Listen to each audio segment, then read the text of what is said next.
So, Joannis, welcome back to the Black Lodge. This is episode 2 of an ongoing series where we take your new book, Introduction to Supply Chain, and we go chapter by chapter and we discuss it, we analyze it, and importantly, I try to push you on points of potential confusion or disagreement. And for that, I take the perspective of one of the, let's say, 10 million or so practitioners in the world who might pick up your book. They don't know you. They don't know Lokad. They've never heard of quantitative supply chain. They don't know me, perish the thought. And they just pick up your book and they start reading. And what would their reaction be? If they could sit here, what would they say to you when they read certain things? So then you get to respond to essentially the potential readership of this book. So given that, and this is the second episode, the first episode we covered chapter 1. If you have not watched that, I encourage the audience to do so, because this is an evolving conversation. We'll probably make callbacks through the series to previous chapters. So to understand the context, either read the book or read the book and watch the episodes in order. But anyway, let's push on. So today it's chapter 2 that you call history. Now, a key detail here, this is not a preface. This is not a prologue. There's none in the book, actually. And there's not even an index in the book.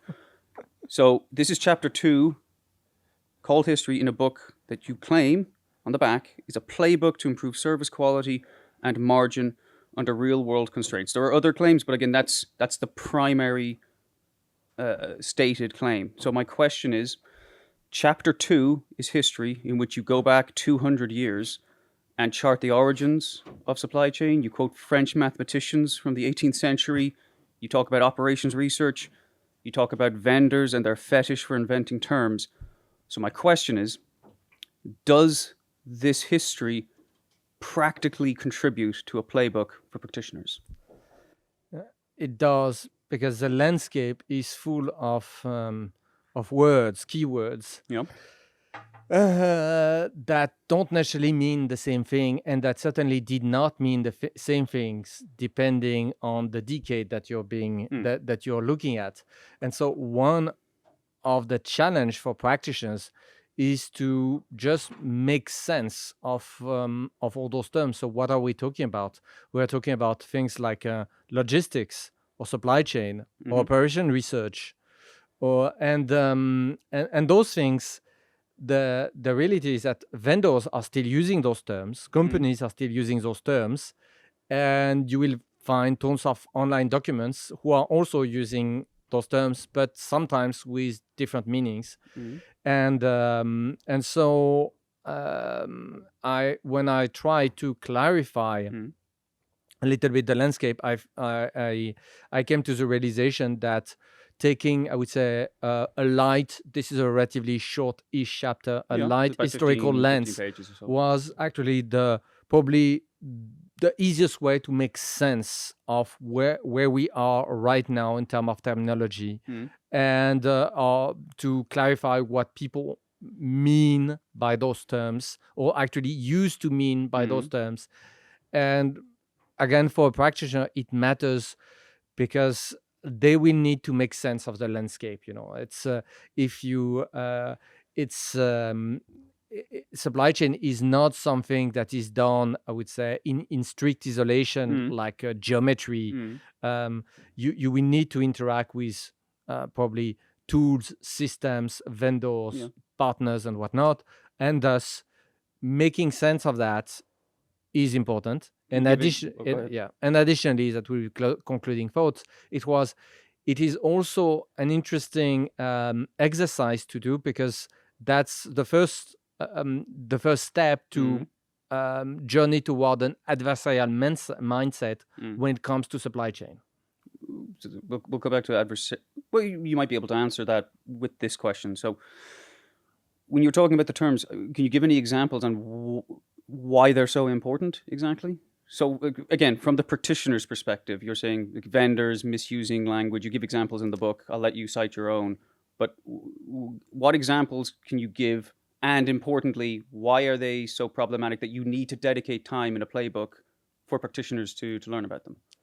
So again, if you don't know the terms of your own domain, you're blind. You have no clue on what to look for. You can't even use Google. And even ChatGPT will be a little bit at a loss if you're asking the wrong questions just because you don't have the words. I mean, it took me, when I started with Lokad, it took me a few years to realize how much I was missing just because I was just lacking the words. I had not realized, for example, that some words meant something radically different 3 decades ago. So you read a document and I just had confusion because what is happening here? They're talking about logistics, but in a way that just doesn't make any sense compared to what I've seen online. What is going on?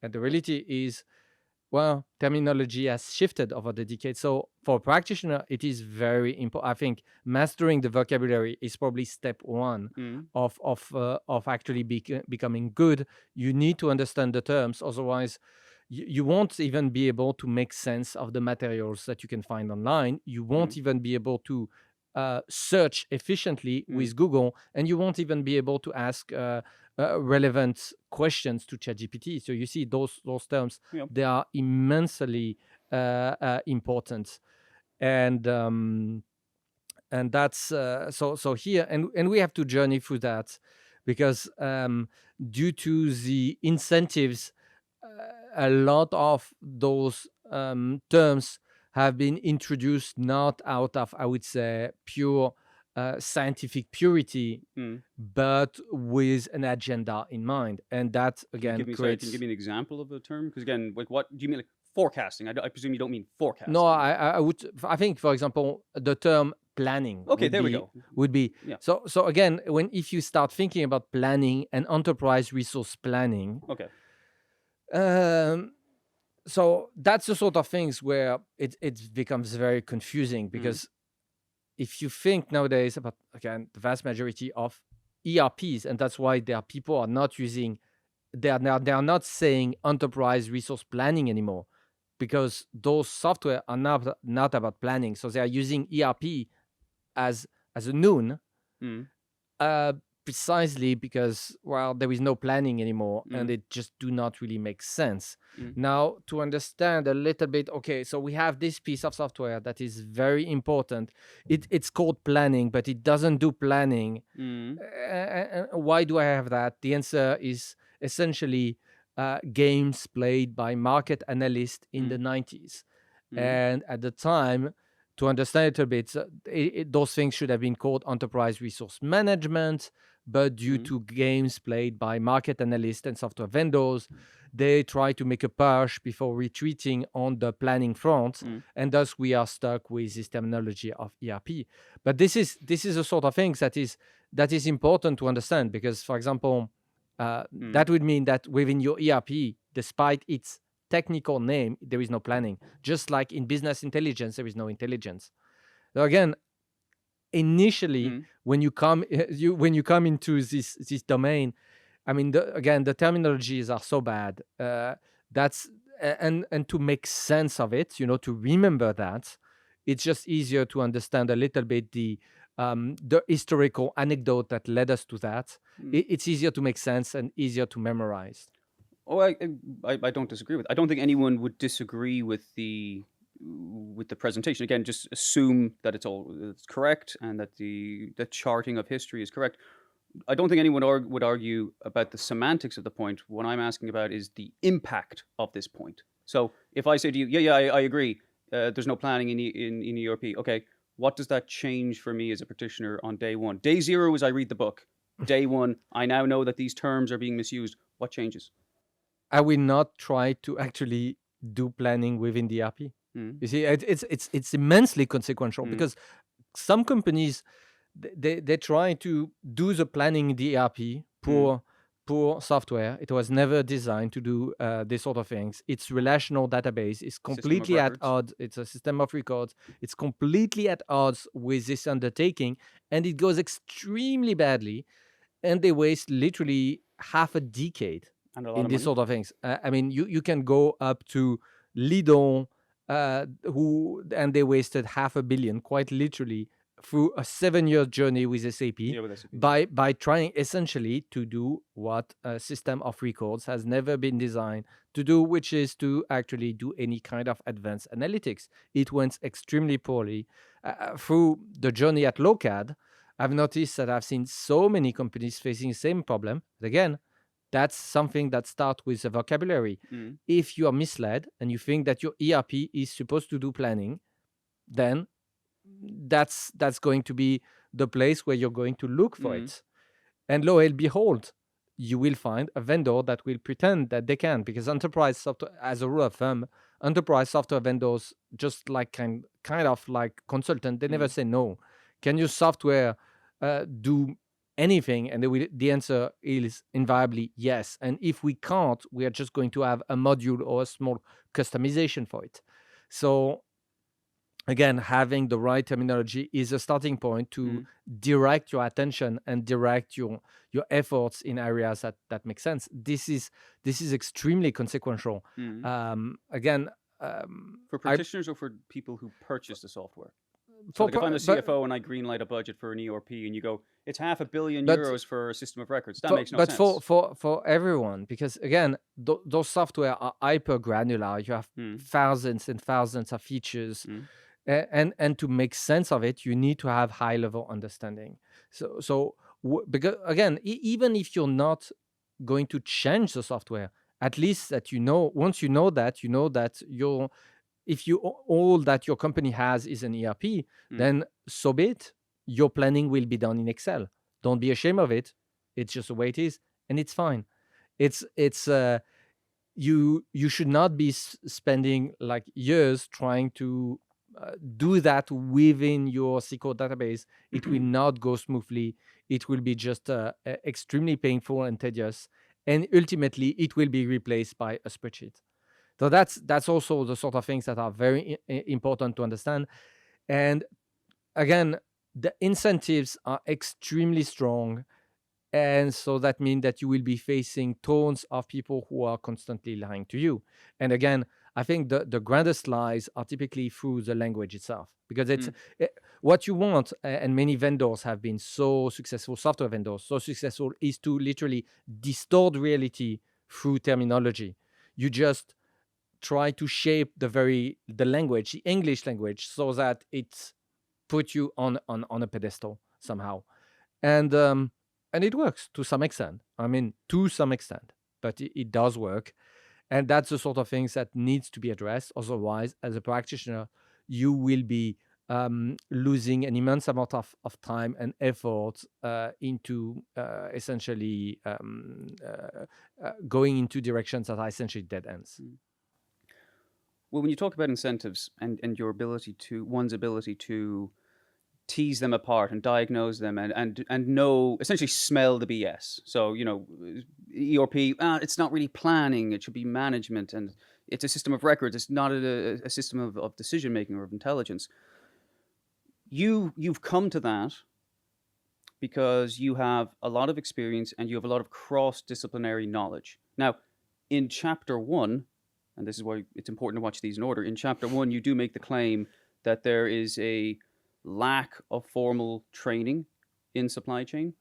So my question is, how exactly does the reader, again, the average practitioner, 1 of 10 million we agreed as an order of magnitude, how does the average practitioner who doesn't have your level of expertise take the information in these chapters and apply them in the real world?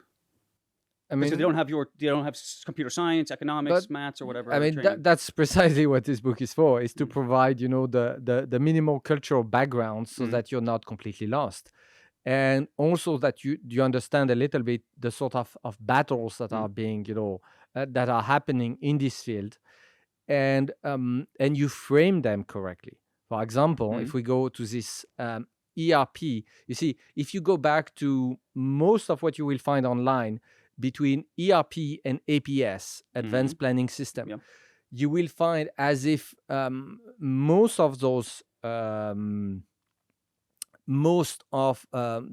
people involved, as vendors in this in those battles, frame it as generalist versus specialist.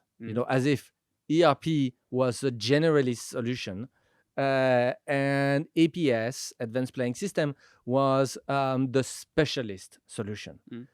And here, again, that's the point being made in this chapter, is that it is just a completely the wrong way to phrase that. It was essentially because then it gives the impression that systems of records are actually a valid candidate for planning. They never were, and they never will be. So you see, that's where, again, we need to revisit those sort of terminology, because they are so bad that it is extremely confusing, and they must be replaced with something that is more consistent and make more sense. And for planners, again, in terms of call to action, if you can't think of your domain at least somewhat clearly, it's going to be extremely, extremely confusing. All right. Well, on that note, let's push on a little bit, because again, a key part of the chapters, you attack, perhaps fairly, vendors for the use of language. And I do have to set a little bit of context here, because I do want to quote in context. So you use the term, you say that supply chain sits between Euclidean crispness, so very, very precise language, and AI's shape-shifting jargon. And you say labels change every decade. You've established that. You point out that vendors utilize buzzwords to, quote, flatter org charts and marketing pitches. You write, and this is important, a now classic move is to coin, or at least adopt, new terms every few years to refresh the offering and brand. You also wrote, quote, supply chain terminology remains in flux, and vendors are more active than ever. Some consultancies advocate agile, dynamic, and holistic supply chain. You agree with all of that? That's fair? Yeah, exactly. Yes, that's literally what is in the book. Exactly. Now, you also tend to sprinkle obscure neologisms and academic terms, not only in the book, but in your overall marketing pitches. For example, last week you posted a blog on holomization, which is a portmanteau of holistic and optimization. Holistic, as I just quoted to you, is an example, an explicit example of buzzwords that vendors, of which we are also one, use. So on one hand, we criticize vendors for using certain language and kind of bamboozling people, using opaque language. But how do you respond to the claim that someone might make, if they're familiar with your work, that it kind of looks like we're doing that too? Yes, but better. Okay. No, the reality is that, you see, most of the cooptation of language by enterprise software vendor is just incredibly shallow. And they, to my knowledge, Lokad is one of the very, very few vendor who is even attempting to be precise in terms of terminology about what do they mean about planning, what do they mean about forecasting, what do they mean about optimization, or the limits of optimization and what Lokad is doing with optimization, for example. Okay, this degree of attention is, I think, one of the key feature of the Lokad initiative. My peers, again, I might be biased here, but my perception is that my peers are nowhere as precise in their vocabulary as Lokad is. They don't even try, and they don't even, probably I suspect they don't even care. But they would say the same thing about their literature to you. That, you see, that's, we define our stuff very clearly. Look at our website. You say, look at my book. These are authority arguments, no? No. I mean, you see, most they don't even come. I would say where Lokad is doing something that is fairly, I would say, unique for supply chain, not unique in the general human knowledge, but is to actually I would say invest in making a lot of public documentation available to support those claims. Because you see, the typical move by my peers is to say, there is a buzzword, blockchain. You produced, I would say, 50 pages where you have the word blockchains, okay? And then there is a new buzzword, generative AI, and you can just do cut and replace blockchain by generative AI, and the pages that have just been published just works. You see, the crux is that, imagine I give you a brochure, 50 pages, that says that Lokad is so great because it has adopted the blockchain. Yes. And now I can actually, there is a new buzzword, generative AI. I can literally do Control H, find, replace all the blockchain keywords by generative AI, and your document just works exactly the same. That's my problem. That and Lokad do not do that. So you see, where we do introduce some terminology, I would say Lokad do it, I would say, very sparingly. We are not introducing, tons of buzzwords. It's probably like half a dozen over the course of almost 2 decades of existence. So but they're very consequential concepts, though. That's the problem. And then whenever we do, we try to be very, very detailed. For example, this concept of optimization, it came after plenty of several lectures where I describe, for example, experimental optimization, which is a methodology. So it came with tons of support materials, and I just decided to coin this umbrella terms to package what is essentially an entire book chapter plus a lecture plus a lot of tooling plus a lot of articles. So you see, it's well, no one's questioning, just to be clear, because I don't want to get sidetracked. I'm not asking you why is holomization better or worse. I'm not asking that, because that's orthogonal to the discussion. Let me refine my question to perhaps help. Do you think it's wise to use the same language that you criticize, even if you're doing it brilliantly? Do you think it's wise to use contaminated language, like marketplace contaminated language? But you see, at some point, you need to be able to understand. So you see, I cannot reinvent the entire language, so I need to use stuff that is flawed. Because, for example, if I use a term that is appropriate, your systems of records. Problem is that people are not familiar with my terminology, and so they will probably not get what are you talking about. Okay. As then I would say, okay, I'm talking about your ERP and your CRM and your WMS. And I say, okay. Well, but you see, so that's not really buzzwordy. A system of record is very clean. It's very. I can understand what that means. But that's if you say pretty holistic. What does that mean? In the context of a supply chain, it's more buzzwordy than the other. You can admit that it's more buzzwordy. And for example, holistic Lokad is using this word very little. And when on our website, when it appears, we clarify that we mean end to end. That we mean very specific things. So you see, the thing also that where I believe Lokad differs is that I am not out of all the flows that we might have, we are not name dropping buzzwords with no substance whatsoever. You see, so we're not name dropping buzzwords, or we're not name dropping buzzwords without substance. We are not without context and substance. You see, because you see, again, people would say they have blockchain, and then they are completely non-specific into what are your exact list of features? What are the consequences?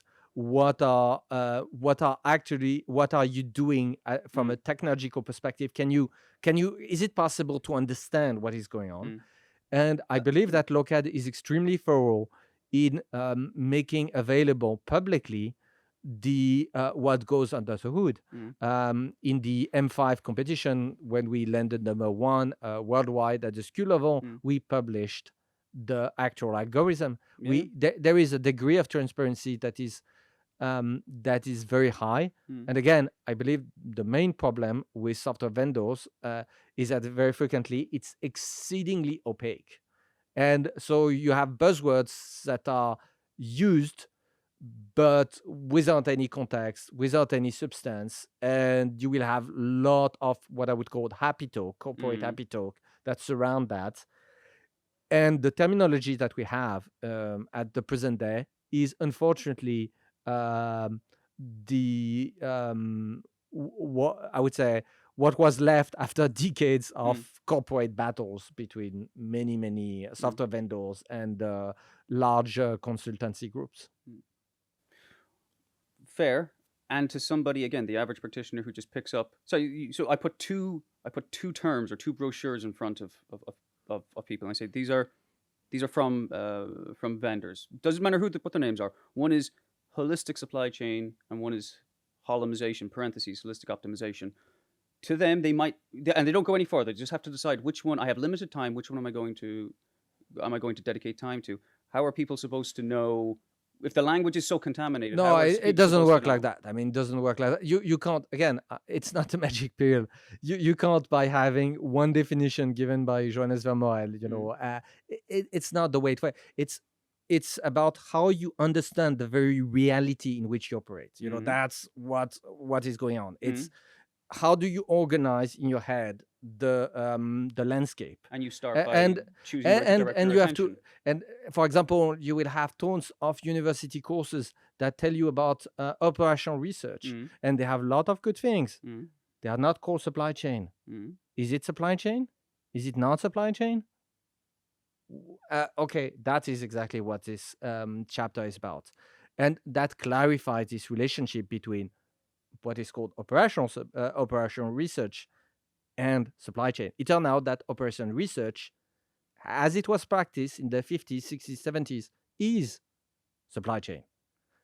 Nowadays, if you look for more recent materials, also named operational research, it's now become something completely different. So when you see operational research, is it supply chain? Well, it depends on the date of the document. And it varies a little bit because some universities are clinging to the, I would say, old terminology, while some have adopted the new terminology. So again, it is very critical to understand that. Otherwise, the whole domain is a little bit baffling with things that seems completely disconnected, but they are literally the same thing. So, for example, operation research is, supply chain is operational research, but only up to essentially the late 70s. Afterward, operational research became a branch of computer science, which is completely different, which is about mathematical optimization. All right, I'm going to push on. Yes. Because there's a lot to cover. We may come back to that. It may come back in this part. Because I think one of the standout claims, because again, I tried to read this with fresh eyes, one of the standout claims that you make in this chapter pertains to the idea that mainstream theory is just completely broken. In fact, you use the term pre-scientific. Yes. And again, it's important, just to be fair, in full context. And this is at the conclusion of the chapter. A simple proposition is that mainstream theory is inadequate. Now, you arrive at that on the basis of everything we just discussed. And chapter 1, which we've already recorded. So a simple proposition is that mainstream theory is inadequate. Practice deviates because the theory is flawed and the anticipated profits fail to materialize. In other words, despite its vast literature, supply chain remains in a pre-scientific stage where knowledge fails to yield consistent and predictable results. So I do want to touch on that because I think a theme is often, even if you're right, there's a certain strength to language. That's one point. The other is the veracity of that claim. So to a casual reader, they might look at the idea that supply chain and all of its technologies, however flawed, all of its technologies and its approaches, to categorize that as pre-scientific presents a couple of problems. What are you comparing that to? And I'll save the rest of the questions, but when you say pre-scientific, compared to what? Any field where falsification actually works. I'm hoping you would say that. and again, so falsification means that the reality can invalidate the claims. Okay. And if you just look for this bar, for example, in chemistry, if I tell you say chemistry, yes, it is very much scientific. If you know that there is a chemistry textbook that you have to take this product and you mix, and the whole thing is going to heat. Well, you can do the experiment, and there is a risk of falsification because if it doesn't turn out as it is written in the book, the theory, the chemical theory, is bogus.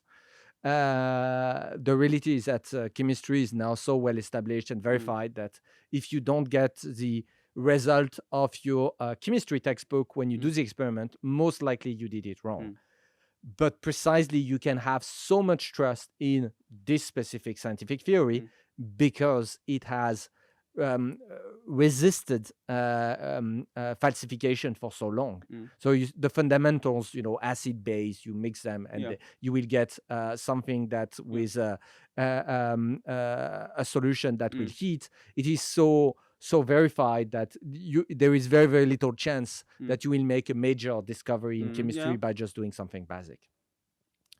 In contrast, when it comes to supply chain, the vast majority of the literature is not passing that bar. First, the vast majority of what has been published cannot even be falsified. So if you apply this criterion, it doesn't even belong to science from the start. That's one big problem.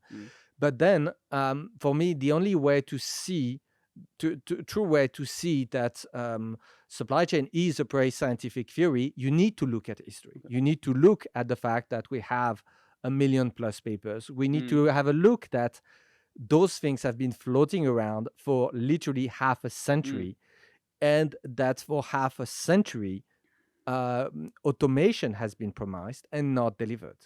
And again, you need to look at this entire history to see that the problem is not the fact that we didn't have computers that were powerful enough. Those are not valid explanation.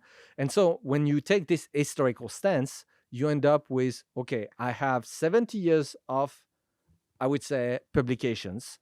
I have at least 50 years of I would say, modern computing environment. When I say modern, I mean things that are able to do, I would say, to crunch data well beyond what a human can do. It's so to crunch millions of numbers. Now we can do thousands of billions of numbers or even more. But starting from half a century ago, we could do 1 million number plus of crunching with a computer. So this capacity has been around for half a century. And for half a century, we have been having literally hundreds of thousands. Now we have we have probably in total several millions of papers that claim to various extent to have optimal solutions to manage inventory and perform all sort of tasks for supply chains. They are not being used in companies. And so what I say is, Occam razor, the simplest way to explain that away is that this theory do not work. You can go through the very tedious process of going through each one of these million plus paper and see why each paper is flawed. That's going to take forever.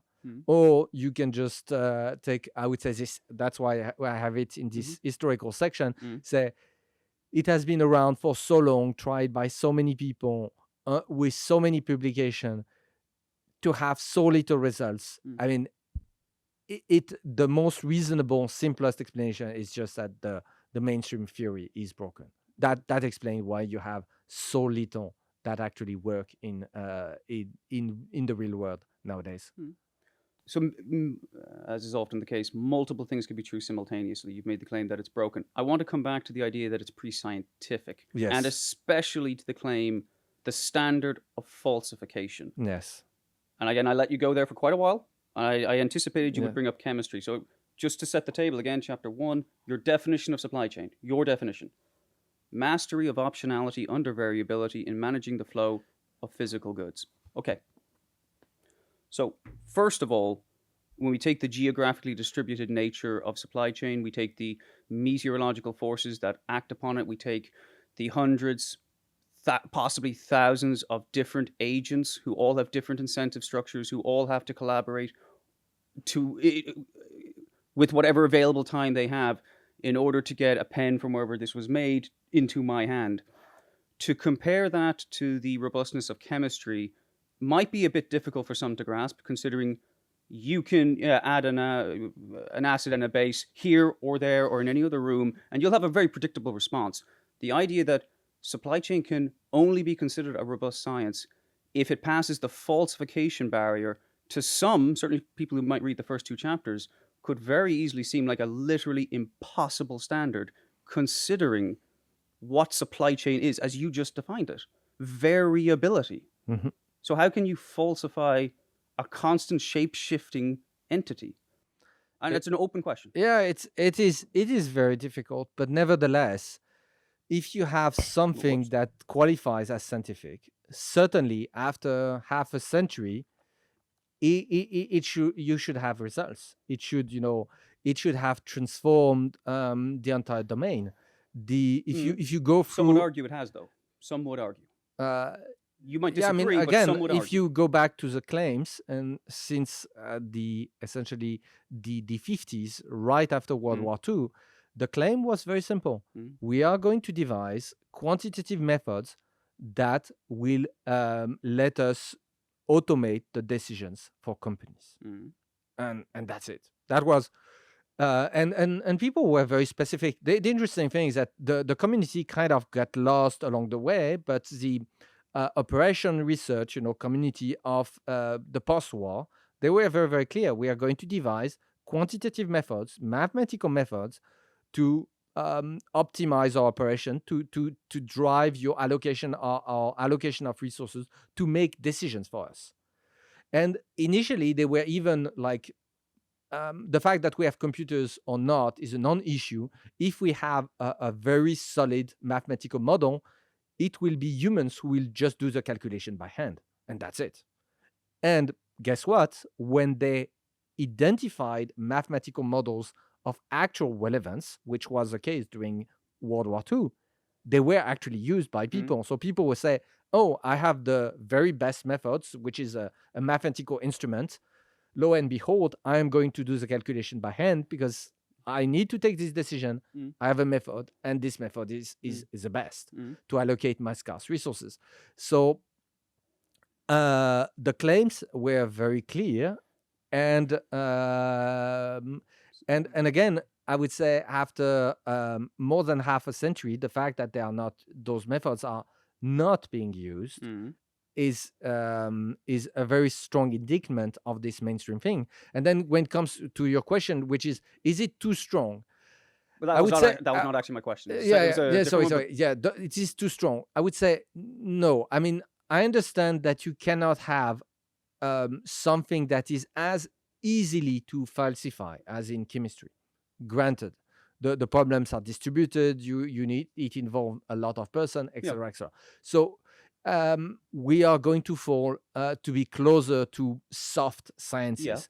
But nevertheless, we should, at least when we are trying to establish supply chain as a science, we should strive to make our claims as maximally, falsifiable. No one would disagree with that. See, sorry, not to cut you, but that's a fine claim, but that's not the one that you make in the book. No, that's the one that I'm trying to make. You said, again, I do need to just hold you on that one. If I could paraphrase what you just said in a quote, you basically mirrored Oscar Wilde. It's like, we might be in the gutter, but at least we can look at the stars. So we're oriented in the right direction. Yes. But that's not what you say in the book. You said I can read it back to you. The vast literature, supply chain remains pre-scientific. And then you said falsification is the only standard. And then you just said, well, I mean, supply chain probably can't really be falsified like chemistry or maths or engineering. No, it can be falsified. Again, that's not to chemistry, though. The question will be the degree of confidence that you can have in your proof. But that's different. And again, it's not. It is, if you have stuff that cannot be falsified, it's completely pre-scientific. That's a standard. And then the quality of the proof can improve as you progress through the field. As you mature you see, for me, the scientific maturity of the field is as people find better and better ways to falsify their claims. It's a work in progress. It's not like a 0 or 1. Something can be falsified or it can't. I agree. I completely agree with this. And what I'm saying is that right now it stands in a pre-scientific, because it's not even something that is even remotely a concern. You see? So we have, again, millions of papers this idea that things could be actually tested if to make sure that we have a way to have the reality tell us that something is wrong, it's not even in the radar. It's you can again you can out of this million plus paper on optimal inventory optimization, none of them is even exposed to the risk of being falsified.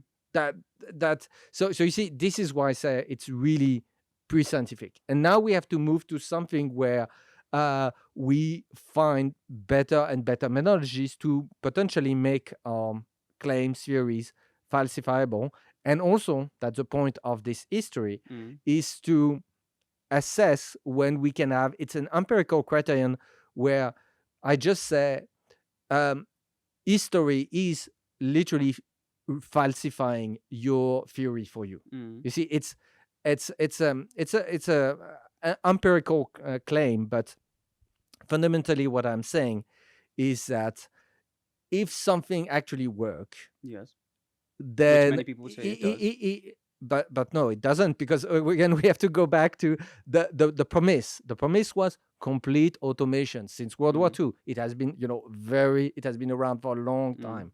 And the interesting thing is that as people that's you see, that's the problem with falsification, is that when you have pre-scientific theories, their evolution is not to become better scientific theories.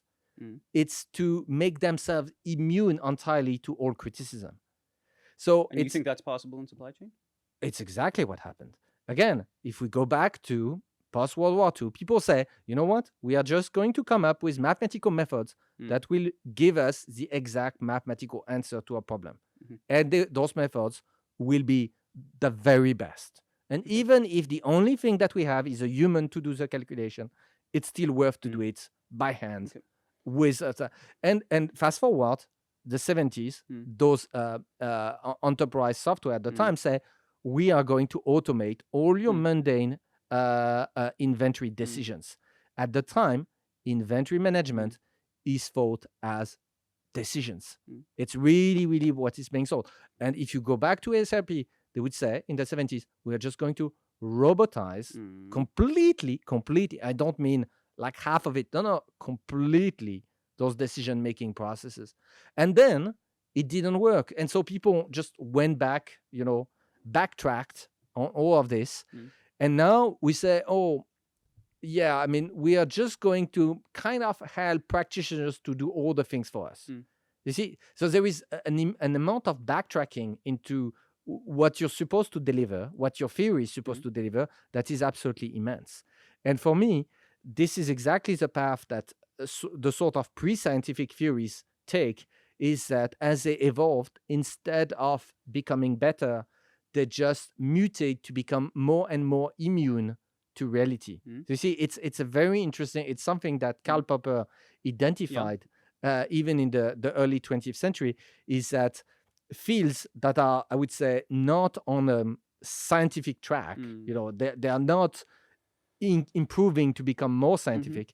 On the contrary, they tend to have their theories that morph over time to make them completely immune to any kind of contradiction. Okay. By that standard, let's be concrete here then.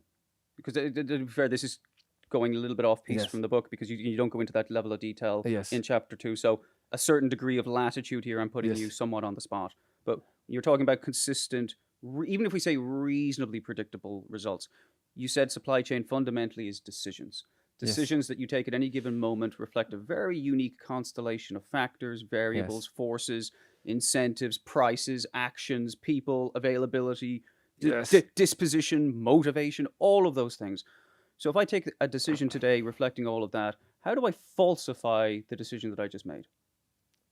Because I won't be able to repeat that. So again, due to the fact that you have, this is a stochastic aspect. If you take one, you can't falsify anything. Okay, let's go with that. If you take thousands of decisions as an iterated game, you can very much falsify something. In the whole, or in the main, so to speak, overall. Yes, yeah. Again, so there's a degree of the fact that you have some variability means that you need to do repeat trials, and the level of ambient noise is high, so you need a lot of rounds to conclude. Agreed. But because it's a soft science. This no, decision no, making no. is softer than. It's not just that. For example, you would have the exact same problem if you want to survey array opinions.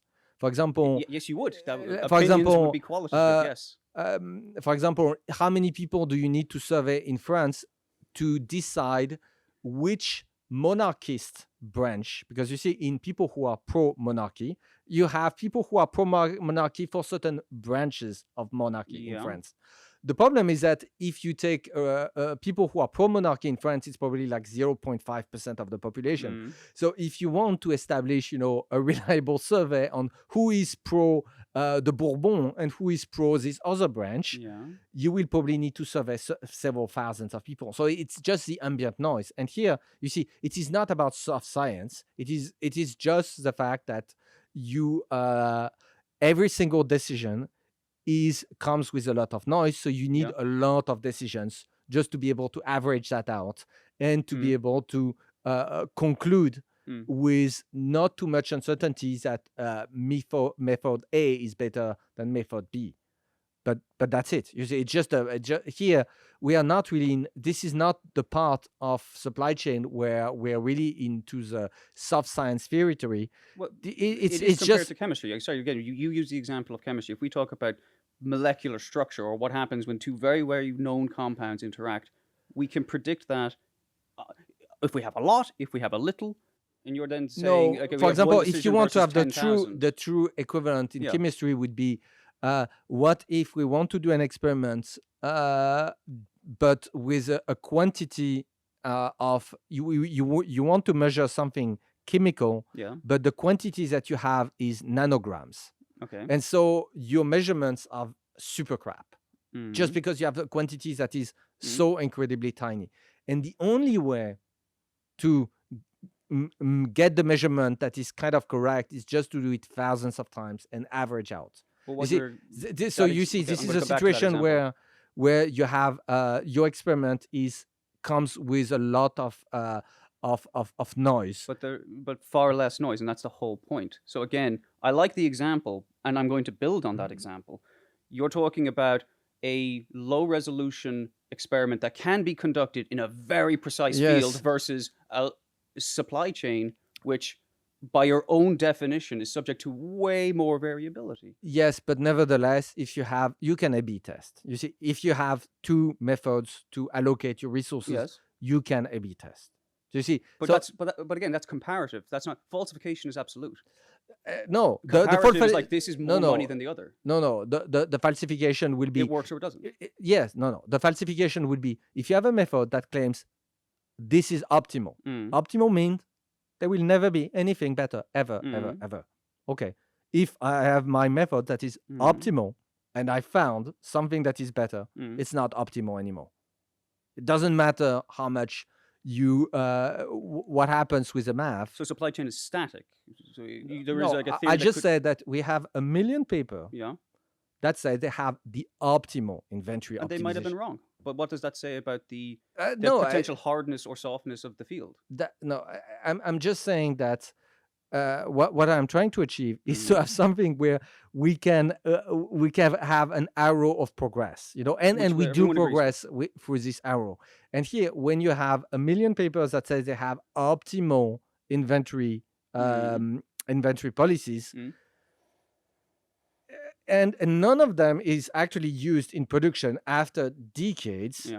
This is a problem. This is not an arrow of progress. This is a field that is very stagnant, where people keep publishing things that are supposed to be optimal, but they are not used for good reasons. And it's not about. So the question is that another way to look at it is. You're assuming the conclusion. You're assuming that the papers aren't used because the papers are crap, not because you might not actually be able to obtain the kind of structure that you want in this field. It's like trying to grab water. Oh no, water! I should just be able to grab it. If science, it should be holdable. Again, or graspable. If we look, that's the point of this chapter. Is just to think of those last maybe 70 or at least 50 years, and does doing the same. So if we have, let's say, 1 million, it's more than that, but 1 million papers about inventory optimization techniques that claims optimal inventory optimization techniques, which most supply chain practitioners have not read, by the way. Yes, most people have not but read. You've read, or presumably not the a million. But like you're the question familiar. is that most people don't know this problem exists. If we just do a fast forward 50 years more, and now we have 1 more million papers, will that make any difference? And my answer is, again, if we look thinking about it the wrong way, probably not. I agree with you. Yes, and you see, that's why we need this history chapter, is to realize that there is very little progress. It has been very stagnant, and the only way to realize that the domain has been stagnant for decades is to look at history. You see, it's something where this is a high level judgment, and I believe that part of the problem that we have is the lack of falsification, and so we don't have an arrow of progress. The arrow of progress in this field is kind of broken, and that's what I'm trying to point out, and I'm trying to put that forward. Falsification is just one instrument. We need to do that. It's a critical instrument, but that's not the only one. And I do believe that it is ultimately, if you have things that cannot be falsified, you are in very dangerous territories. So, but just to be clear, because that's a slight amendment to the position that was presented earlier. Are you saying earlier it was something is pre-scientific if it resists falsification? Yes. Then you said it's one of the tools of science. So are you saying because science is more demanding? So supply chain might not be falsifiable, but could still be scientific. No. Falsification is necessary, but it's not sufficient. It's not sufficient. Okay. For example, a theory is not only it has to be falsifiable, but also it has to be like the minimally concise. That's Occam razor. If you have two theories that would be equivalent in their capacity to predict the world, give you the best decision, and one is vastly simpler than the other, then you should pick the one that is simpler. But it doesn't say anything about the fitness or rightness of the other. It's a way of differentiating or making a choice, but it doesn't necessarily mean you chose A instead of B. A was shorter or simpler to understand. It doesn't actually comment on the actual veracity of B at all. No, but that's how science works. Both could be right, yeah. Yes, that's how science works. I understand. If you have two theories that are exactly equivalent, but one is way simpler, scientists, they would just say, we pick this one. Yeah, that's it. They know that they have alternative theories that can be equivalently correct, but you just pick the simplest one. And you see that as achievable in this field? Yes. Again, I believe that the transition towards something that is scientific is we need to be able to have criteria to just get rid of the stuff that do not work, and understand, we have the instrument to just reject, to have I would say clear rejection criteria, and bring back this arrow of progress where the stuff that is uncovered, that is considered as actually scientific by the community, is indeed being used. You see, if when a discovery is made in chemistry or many other actually scientific fields, it's being used by practitioners. If you developed a new chemical process that is much more efficient than a previous one, and again, all those terms are correctly understood, the yield of a chemical reaction and whatnot, people will actually use it. It's not like the fact that your theory is correct is very consequential for practitioners. In computer science, when some people uncover a better algorithm, this better algorithm is being put to production usually within months by companies that are interested by this class of problems. So and here you see, this is where I see there is this. I go back to this idea of pre-scientific, is that if we look at domains that are scientific, when there is a breakthrough, it ripples through the entire domain. People adopt, they are furiously chasing the latest paper, the latest discovery. If you look at, for example, what has been happening in generative AIs, when a team publish a paper, say, oh, look, I was able to do this, but faster, easier, and whatnot, everybody scramble to just implement that as fast as possible. And the reason is that it works. It's something Again, that is valid. it's apples and oranges, though. I understand the example. I understand the point that you're making about. No, it's not. Literature. It's not apple and oranges. That's the point. It is generative AI. How is choosing what to order, when, how much, from where, expedite or not, comparable to what you just described? That's a supply chain decision. Because if the field had matured into something scientific, when people would publish a method, people would just A/B test it, and within a month, if the methods was actually superior, it would be adopted. And people don't use the papers, as you pointed out. But again, my question is, they don't use it because it doesn't work. Okay. You see, and again, that's why we need to have this historical stance. Is that assuming that those 10 million, supply chain practitioners are just all ignoramus who are just so ignorant of all this academic literature, I think it is a completely unreasonable assumption. It's not the case. Every single large company that I've been working with has at least a few people who are keeping an eye on the academic literature. They all do. All those large companies, they're not idiots. They have collaborations with their local universities. They keep an eye on what is being published. If it's not adopted, it's just that it's not working. You see, it's the simplest explanation, and I believe it is the correct explanation. And when we will have, when we will go to a scientific stage for this community, we will see what is happening in other fields, which is, there is a paper being published, it claims to make something significant, and then everybody scrambles to replicate and adopt. And that's exactly what we're seeing in computer science. That's exactly what we're seeing in generative AI. That's exactly what we can see in material science and whatnot. And for me, this sort of behavior, they are like the anecdotal evidence that you have a field that really operate on scientific premise, where the arrow of progress is clear. And when people uncover something and say, we have something big in our hands, everybody tries to replicate, and if the replication succeed, they just adopt. We've been talking now. It's been over an hour. We've done 2 hours so far on this. It's great. I really enjoyed the conversation. And there's a thought now I think it's appropriate to put to you, which is,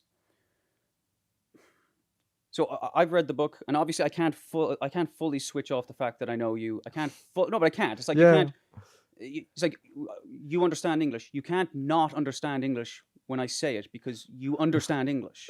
So you can't switch that part of your brain off completely. You can ignore it, but you still understand. Yes. Even if you try to make your brain not understand. And similarly, obviously, when I read, even if I try to look at it through completely fresh eyes, I still know what you're saying. I know. I might have phrased it slightly differently, but I know what he's getting at. And obviously I know what you mean by all of this.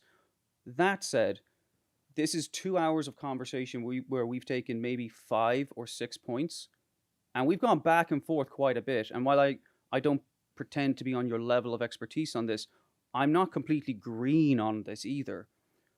So do you think that all of the information that we've exchanged, do you think that the average practitioner will read between the lines in your book and see that's what Johannes meant? When he said it's pre-scientific, he didn't mean that I'm an ignoramus, a self-taught surgeon, that's chapter 1, who doesn't really have it. My training is all crap, but all the constructive stuff we just said, like the arrow of progress. Do you think they'll see that? Or do you think they might be a bit turned off by the extremeness? And it's an emotional question. There's no right or wrong answer. I mean, I believe that, again, my discussions with practitioners is very frequently that the fact that their field is stagnant, it's, I think, probably that 90% of the supply chain practitioners would agree. I mean, people who have been around for 30 years, they would say, when I joined this company 30 years ago, we're already doing the same stuff on an IBM mainframe at the time. And now we have a web app, but it's still the same logic, still crappy, and still the same spreadsheets to duct tape the results that makes little sense.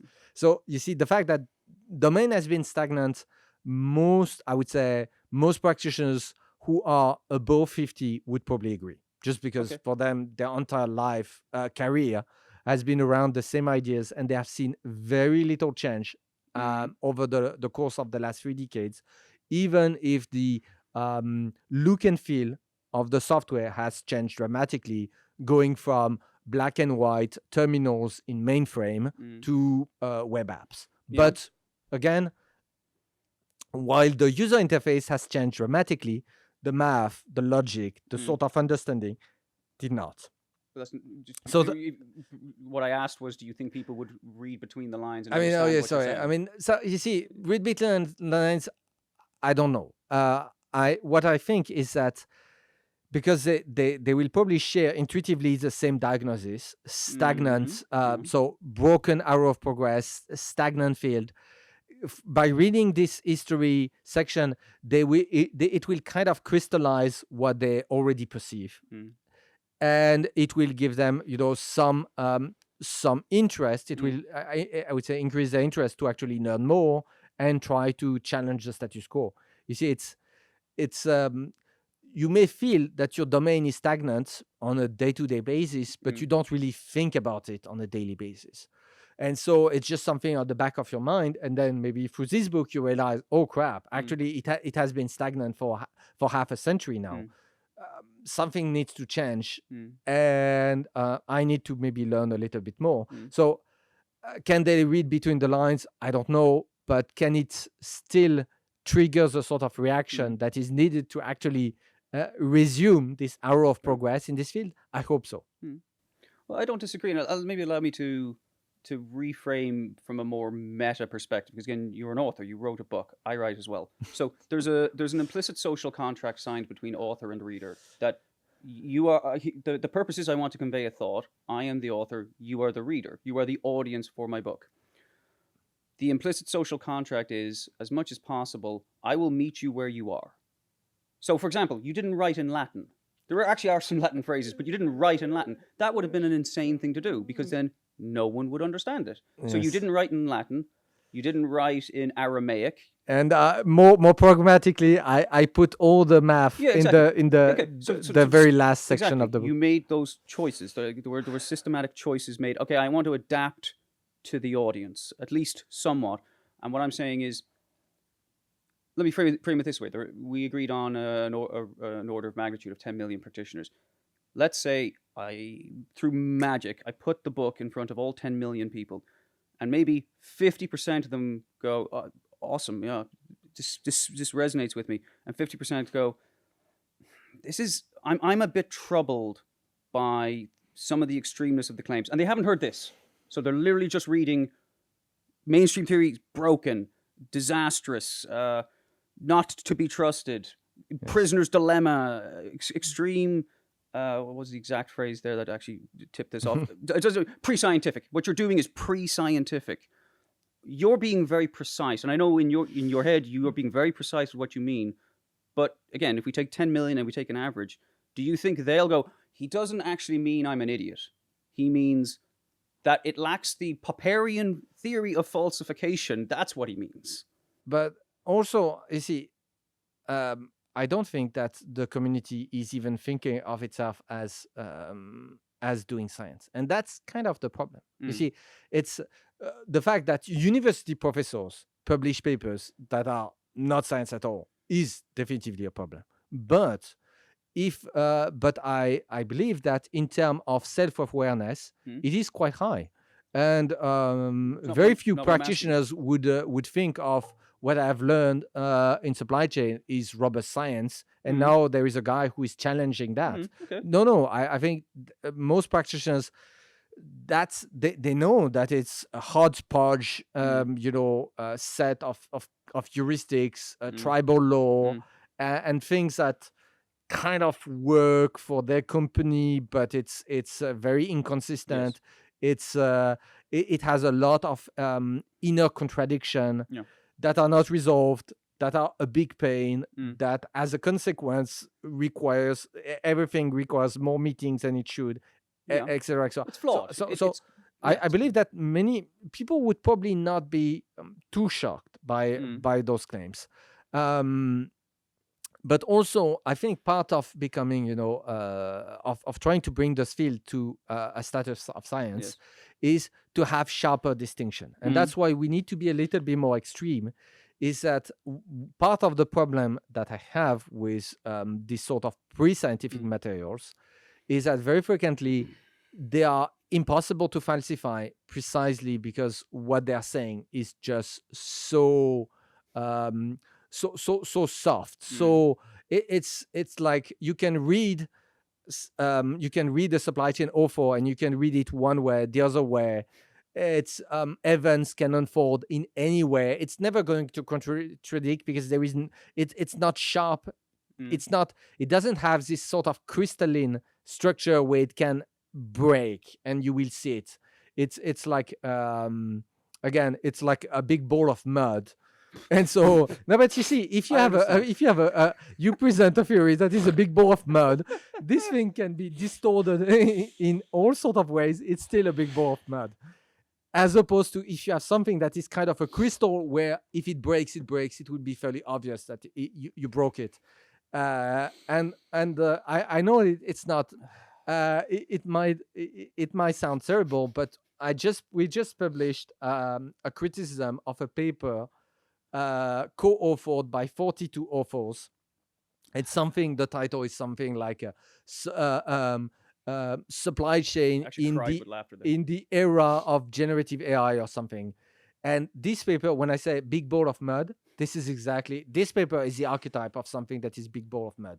It's something that has no shape, no consistency. Yeah. You can just move it apart. It's still going to be a big ball of mud. Nothing that will ever happen in the future can't really contradict that because again, it's so formless and crappy. That's what I mean by being pre-scientific. Is that if once you have something that is